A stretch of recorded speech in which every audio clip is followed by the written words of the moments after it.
We are trying to sort out a problem of divisive elections leading to a divided country. How do you sort out divisive elections leading to a divided country? By running a divisive referendum that will end up with a divided country. Isn't it a zero-sum game? It is entirely a zero-sum game, because if you are trying to treat divisive elections in a divided country, and then you are running a divisive referendum that will end up with a divided country, what are you achieving? And what is the whole of this hurry for? And are we really genuine? Are we serious? Do we really mean well for the country? Or are we running this divisive referendum to achieve a different outcome? And let me say this. It is now, unfortunately, very clear that there are people who want a divisive referendum, and us versus them, a yes-no referendum, not because they are interested in what will come out of this document, but they are running this divisive agenda because of political reasons targeted at 2022, so that we can have sides, we can have this group and that group.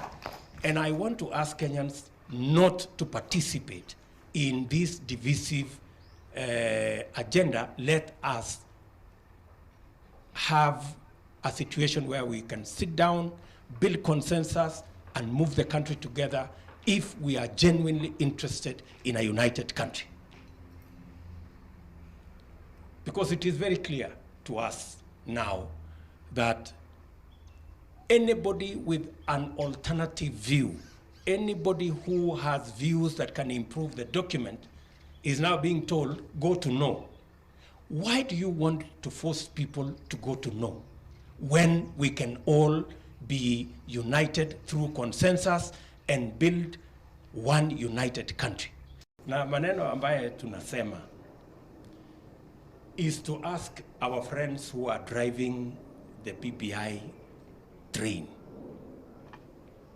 They are telling us that the religious leaders, the county assemblies, the county governments, leadership of the pastoralists, leadership of the pastors, and all other Kenyans who have views to enrich the BBI document, they are telling us they have no time because they had a whole 2 years to bring their views.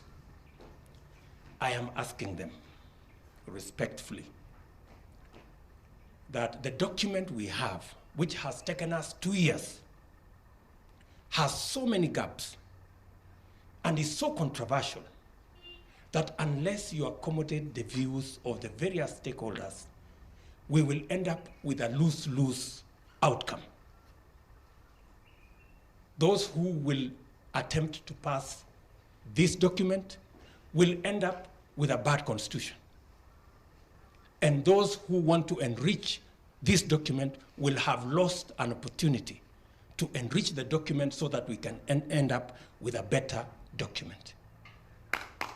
And if you are saying that these people had a whole 2 years to bring their views, why did you end up with a very controversial document with so many gaps after a whole 2 years of working on it? It means there was something that did not add up, and the work that was done was not entirely correct or was not entirely professional. So there is an opportunity for us to improve on the presentation and on the recommendations so that we can end up with a win-win outcome instead of a lose-lose outcome.